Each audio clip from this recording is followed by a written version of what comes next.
Alright, so today we're going to talk about functions, but before we get into functions, we obviously have our warm-up we need to do. Go ahead and pause the video at this point, try the warm-up on your own, and when you're ready, turn it back on, and I will go over both of them.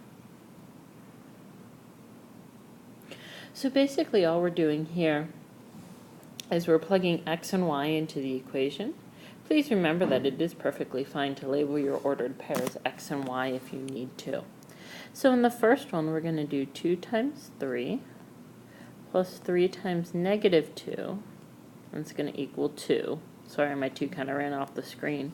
We're going to multiply, so that's 6 plus negative 6, needing to equal 2. Whoop. Sorry, I was thinking ahead. So that shall be a 2. And we end up with 0 equaling 2, which is not true. So the answer for the first one is actually no. Second one, again, I'm going to label x and y. So I have negative 4 times 2. Now watch yourself here. There's a 1 in front of that x in between the negative and the x. So it's actually going to be negative 1 times negative 5. That needs to equal negative 3. Again, multiplying, negative 4 times 2 is negative 8. Negative 1 times negative 5. 2 negatives give me a positive. Negative 8 plus, oh, I forgot my negative. Negative 8 plus 5 is negative 3. That equals negative 3. And yes, my answer would check or be a solution to this equation.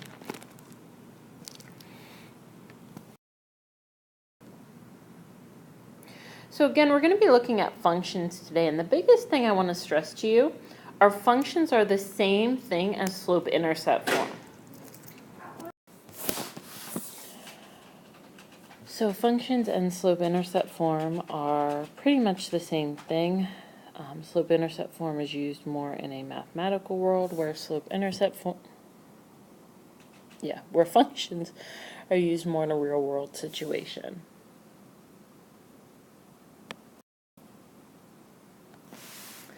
So the first thing we're going to talk about is domain and range.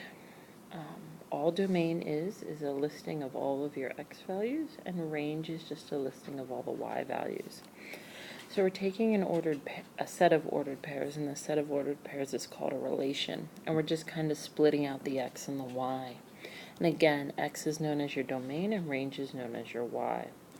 Notation is very important. You do have to make the little squiggly brackets in the beginning.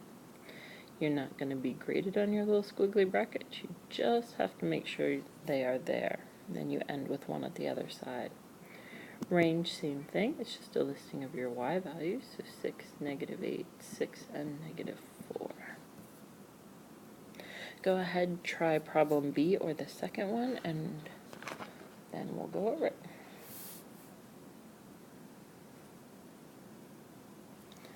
So again, for this one, your domain is your x values. So that's negative 5, 3, 6, and 1. And your range is the list of all the y values, so 2, negative 1, 2, and 7. It is fine if you have repeating numbers in either your domain or your range. That will actually be helpful later on.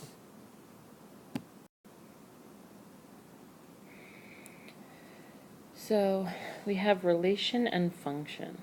A relation is just what we saw in the last slide. It's a listing of ordered pairs. That's all a relation is a list of ordered pairs. Whereas a function is a special type of relation. Kind of like every square is a rectangle, but not every rectangle has all the characteristics to be called a square. Same thing here. Every set of ordered pairs is known as a relation, but not every relation gets to have that special name, a function. And the way a relation gets to be called a function is if every x value goes to exactly one y value. And basically what that boils down to is you can't have any repeated values in the domain. So you can't have any x numbers that repeat. So the first thing you want to do when you're telling if something is a relation or a function is you want to break out your domain and your range.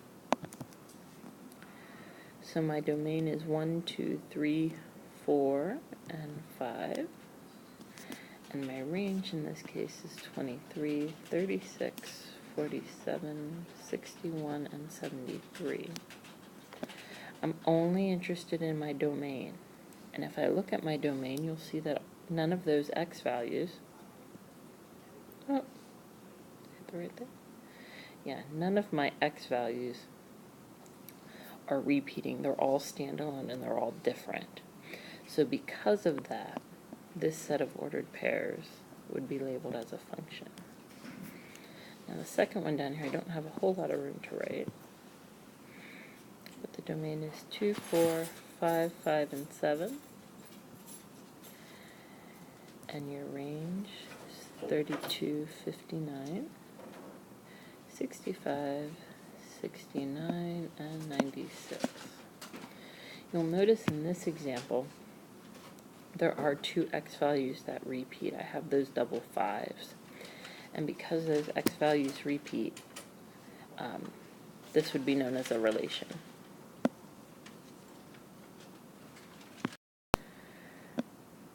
So relation.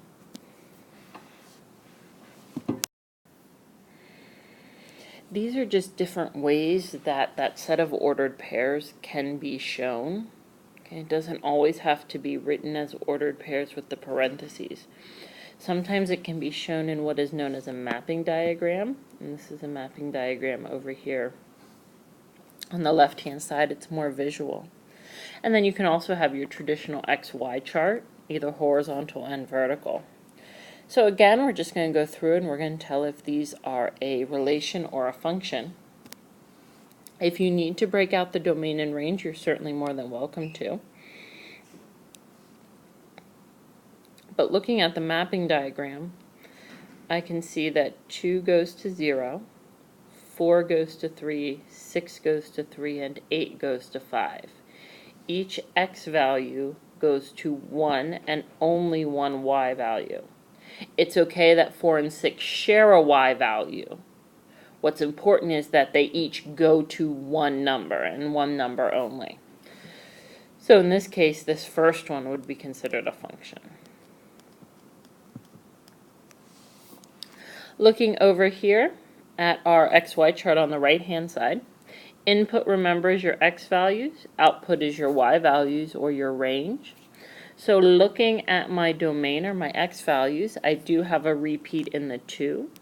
So this would be a relation. Spelling that wrong.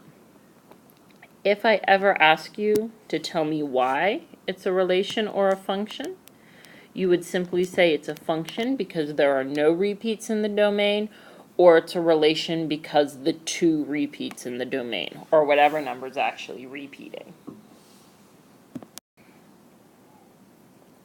So again, in part C, we have our traditional list of ordered pairs. So I'm going to break out the domain and range. So the domain is -2, 3, -1, and 6.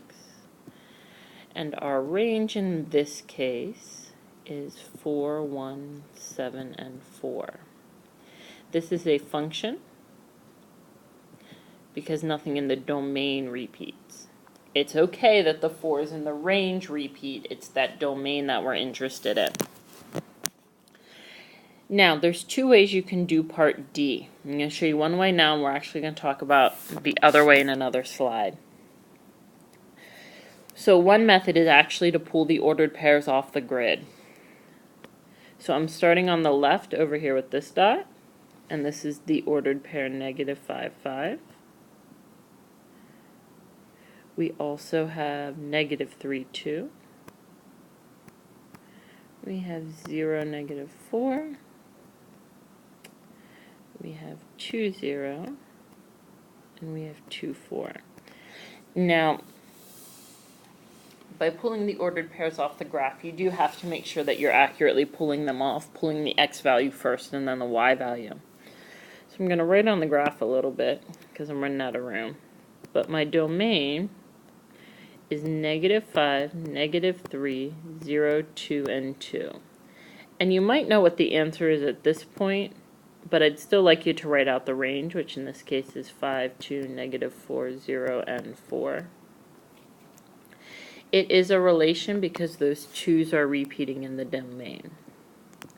It's also a relation, if you look, those two dots are stacked on top of one another vertically. Because those two dots are stacked on top of one another vertically, we know that it's going to be a relation.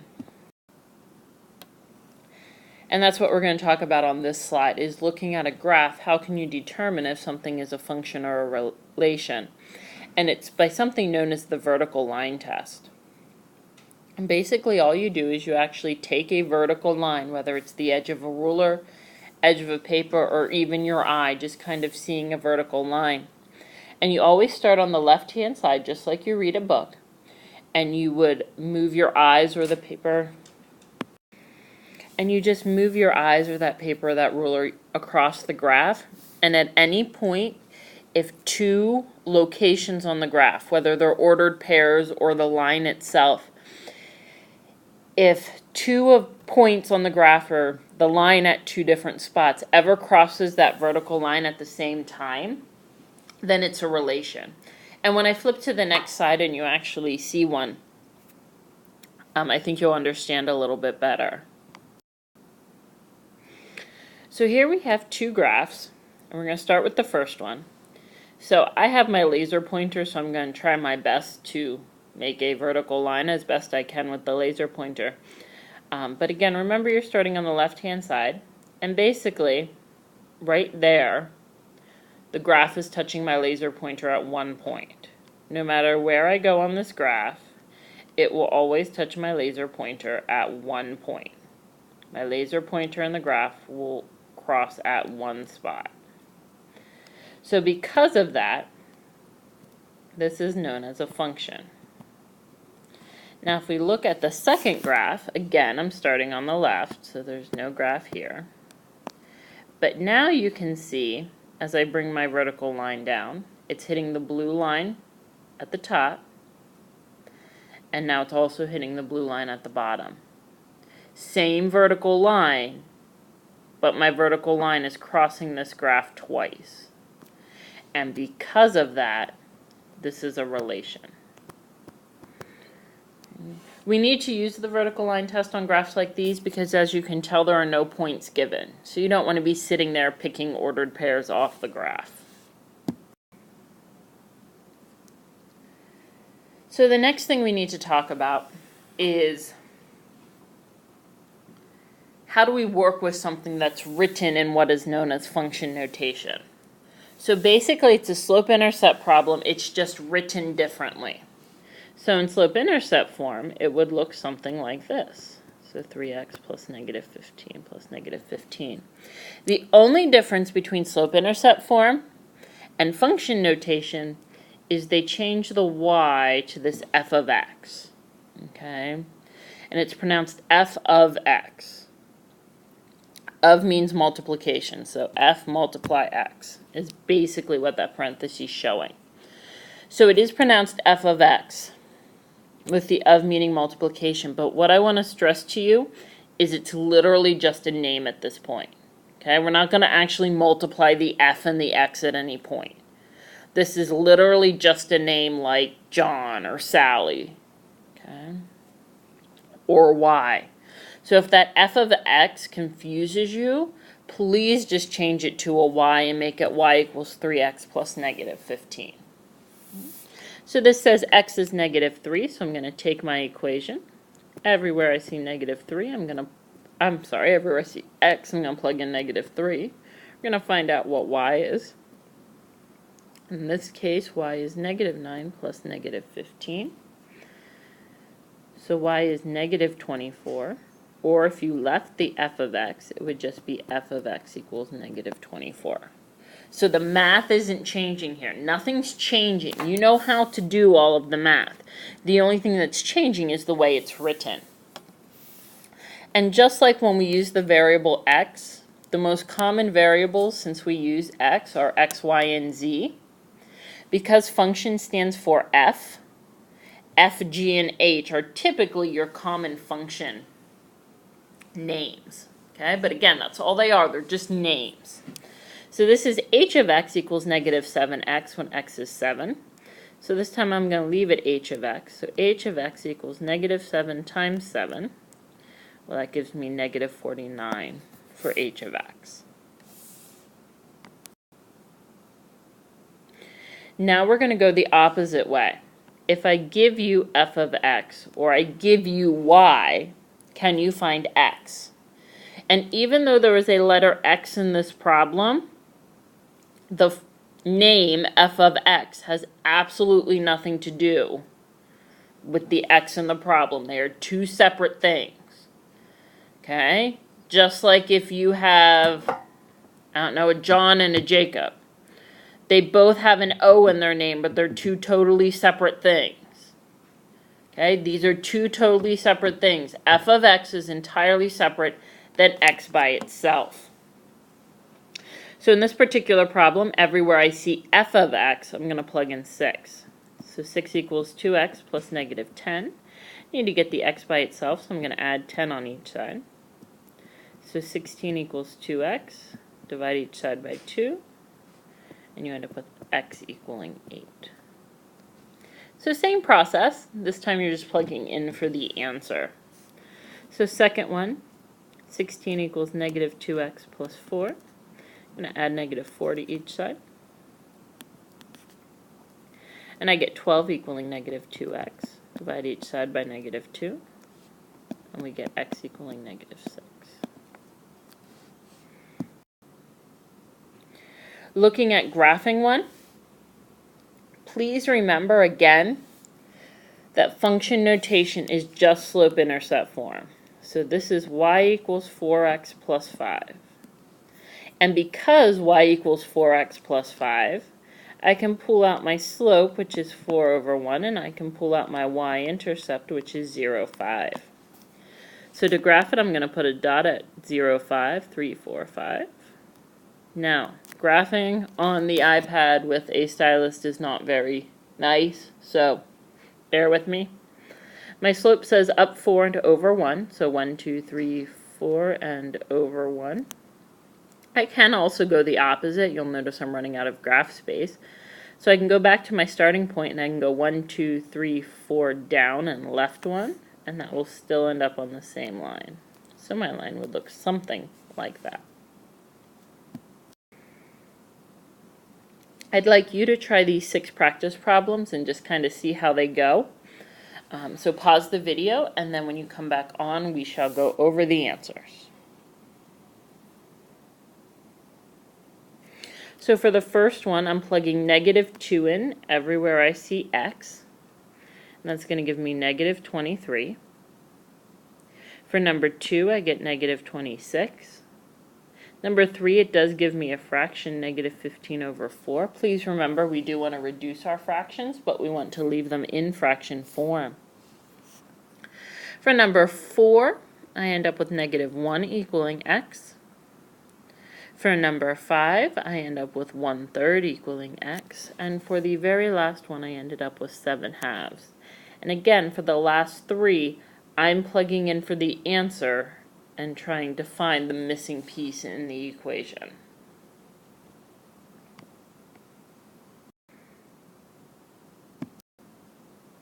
So now we're at the end of the lesson. Hopefully you have your homework in front of you. If not, it's always available on my website. If you have any questions about anything you saw in the lesson today, please feel free to come let me know. And hopefully I can clear up any confusion or questions that you may have.